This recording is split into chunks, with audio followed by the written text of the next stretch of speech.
faz favor, o discurso passou.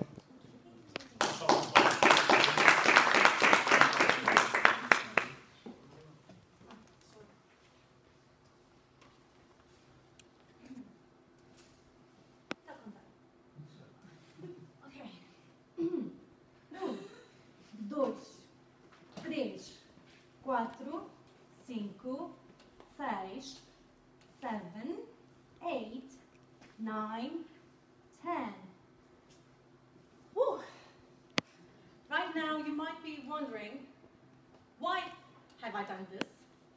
I don't want to tell you how strong I am, because I know how strong I am. Indeed, while I was doing this, I was focused in the moment.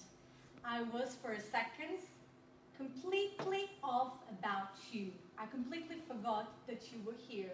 It was only me and my push-ups. Anxiety. Did you see any signs of anxiety in here while I was doing this? No. Well, but I do have a story about anxiety, and I went up into my childhood. And one of the first times that I had to speak in public, it was in church, and I had to do a reading on the Saturday of Easter time. The church was completely full. There is a lot, like 100 and 150 people there, and I had to do a reading. Do you know how I react to my anxiety? By the time I was around 8, and I was like this all the time, blessing myself. Oh my God, oh my God, oh my God, oh my God, oh my God, oh my God, oh my God, help me please, oh my God, oh my God, oh my God. By the time I was 8, so I didn't know what to do. No one has taught me that if I grabbed a bottle of water, a cold bottle of water in my hands, it will help me to calm down my nerves, to avoid my sweaty hands. No one told me, this I just knew 2 weeks ago, that if I press here my little finger and if I massage, I would be calming down my nerves. Still, I didn't know to avoid my shaking legs. If I squeeze my toes into the floor, that I would avoid that. Lucky me, by the time when I got on podium to read, I stopped, because I practice at home, of course. Never forget to practice, that's the most important thing. I look into front, and I couldn't see anyone. By the time I was 8, so I was short, and the podium was taller than me, so it was quite easy that time, actually, because I just looked in front and said, okay, this is just me practicing in my room. Nothing will go wrong. But what about you? Do you have any situations where you might feel anxious?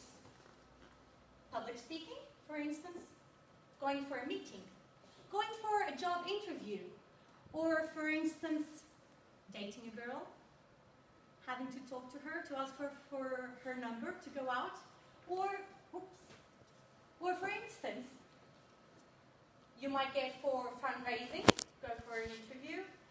I would ask right now for you to think about a special or a situation where you might feel anxious and nervous. While you think that, we're going to watch a piece of the movie King's Speech that was done on 2010, and it talks about a true story. Thank you. And it's all about a true story about a United Kingdom King, George VI. At the close of the first season, the heir to the throne, His Royal Highness the Prince of Wales, made his first broadcast. And today, his younger brother, His Royal Highness the Duke of York, will give his inaugural broadcast to the nation and the world.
but I think it was a problem for my laptop. No worries.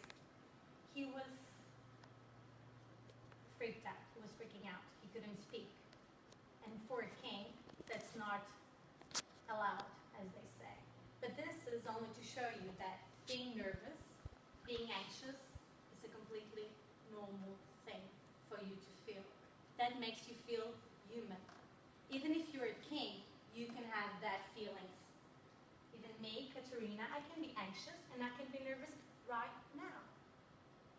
So what I'm here to is to present to you a couple of techniques that you might use so that you can manage those feelings.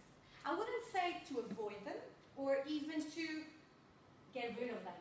No, they are actually useful for you because they will help you to achieve those challenges to do, yeah, I'll make it. You need that type of energy. But what you can do is you can manage so that your presentation, your talks, your meeting could be better.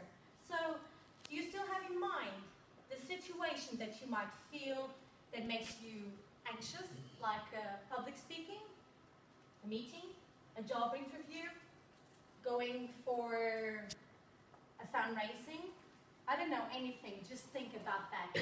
Through this workshop, I want you to choose the techniques I'm going to present you, which one works best for you.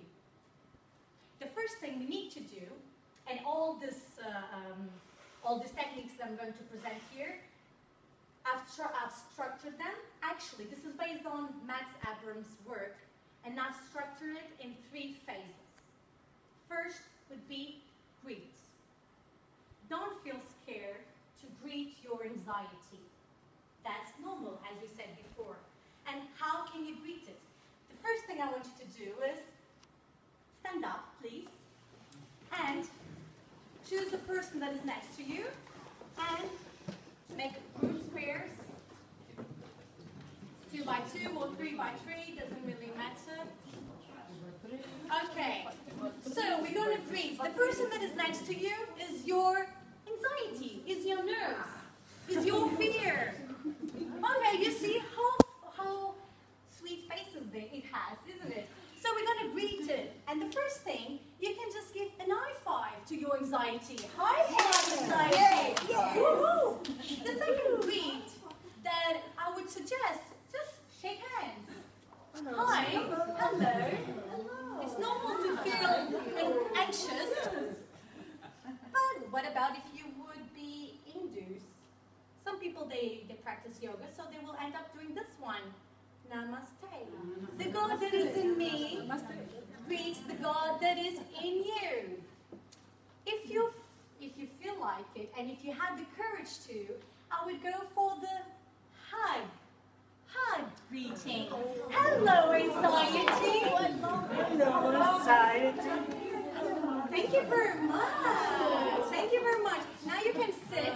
Now you greet your anxiety. And by the way, now you can sit. Thank you very much. Now, you know that, by the way, when you're giving a hug, do you still remember what we talked last Thursday?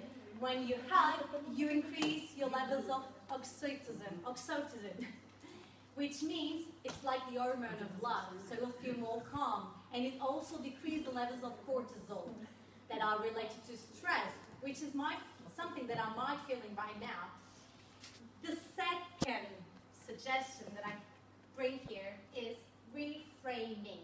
So you should reframe the situation. First, when you come to a stage or when you go to a meeting, anywhere that you have to talk, it could be a program talk or it could be unexpected. Imagine that you are in a cocktail and someone asks you to introduce someone. You weren't expecting that. Okay, so you need to calm down your nerves and let's do it.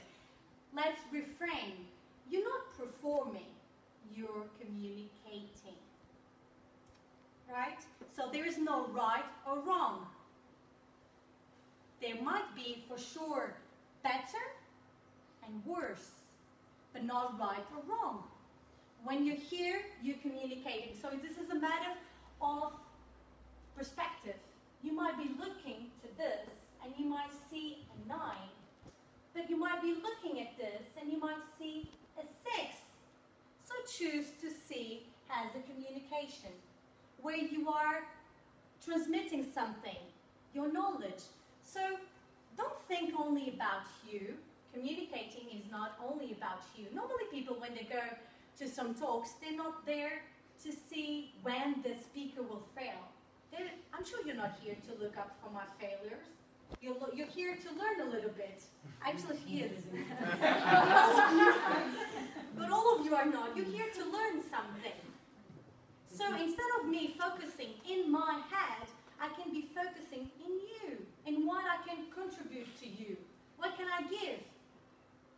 I know some things, and I can give it to you. See it, the big picture, and not the small picture. Get out inside of your head. And of course, one thing that is really, really important when you reframe the situation is that you visualize. Visualizing with all your sense. Feel the situation. See it how it tastes. How we're going to smell it. Visualize your faces. Visualize your success. And of course, this lady over here knows what she's talking about. Never interrupt someone that is visualizing. You might be interrupting a process for them. The third stage that I would suggest here. So first we had greet. Second we had reframe. The third would be in the present. Most of the time we are thinking about the past. What have we done wrong on the previous speeches? What have I eaten on breakfast?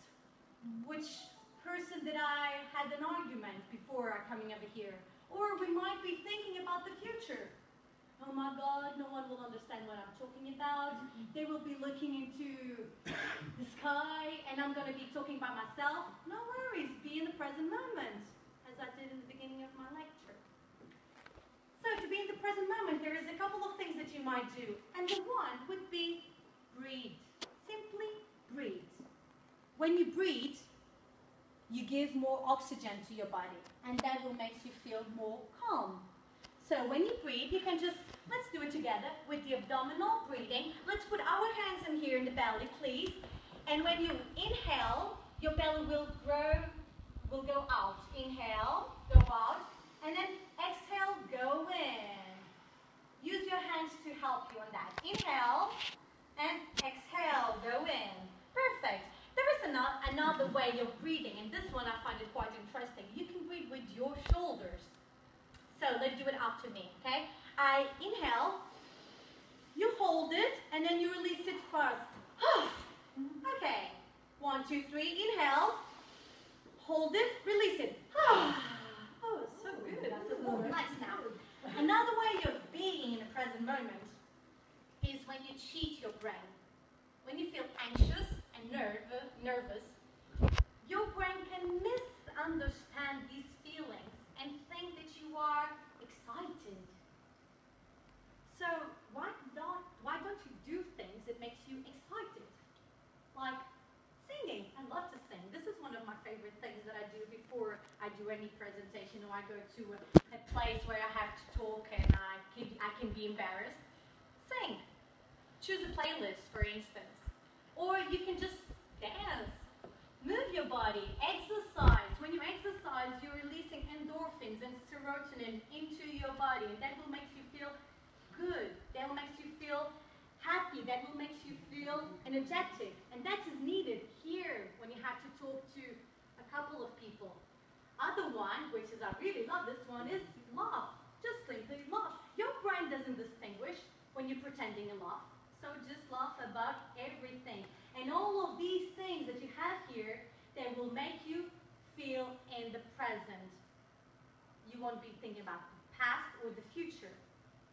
Other thing that you might do to be in the present moment is this self-talk, which is quite important.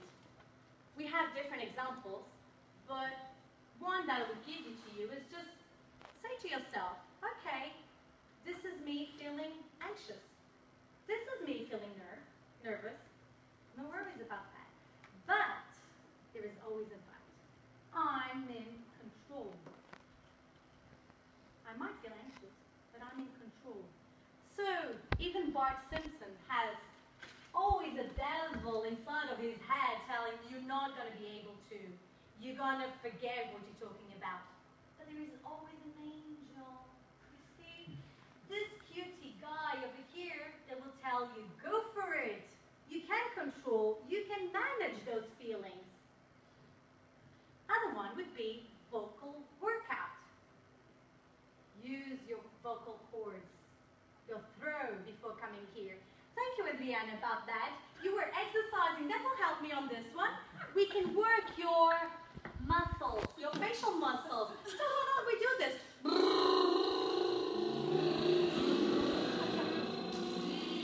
Or we could always do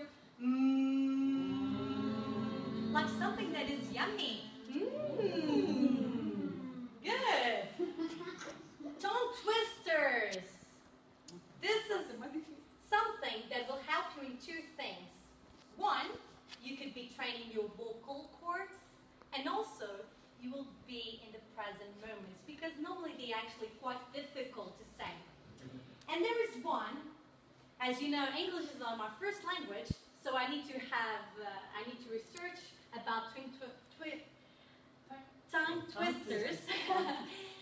And I found one quite interesting. I'll say it, and I would ask you to repeat after me, okay? If two witches were watching two watches, which witch would watch which watch? Let's try to say it all together.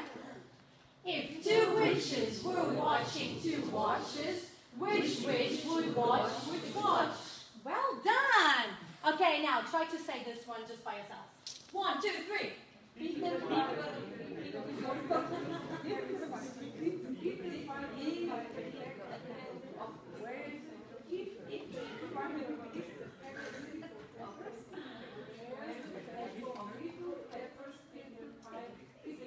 Woohoo! You're really good on that one! Congratulations! Wow, this is tough, even for me, don't worry. Another suggestion would be counting in reverse, for instance. Or, I do have a funny strategy that my nephew, 7-year-old boy that lives in England, does it. When he's nervous, he would say, 1 silly sausage, 2 silly sausage, 3 silly sausage. And still, if this is not enough, he would say, 5 silly sausage and a cucumber, 6 silly sausage and a tomato. It works for a kid with 7 years old. I bet it would work for you. It works for me as well. Other suggestion that I would give would be power posing. We've talked about this before. Raise your hands up here. Stay like this, not now, but for when you need it, for 2 minutes. This will increase your self-confidence because it will decrease the levels of cortisol. Put your hands down here. You are girls like this with your palms open and guys with your wrists closed. You are the Superman or the Superwoman. You have the power. You can do anything. So, fellow Toastmasters, you can beat that anxiety that is inside of you. I can beat those feelings, those sweaty hands.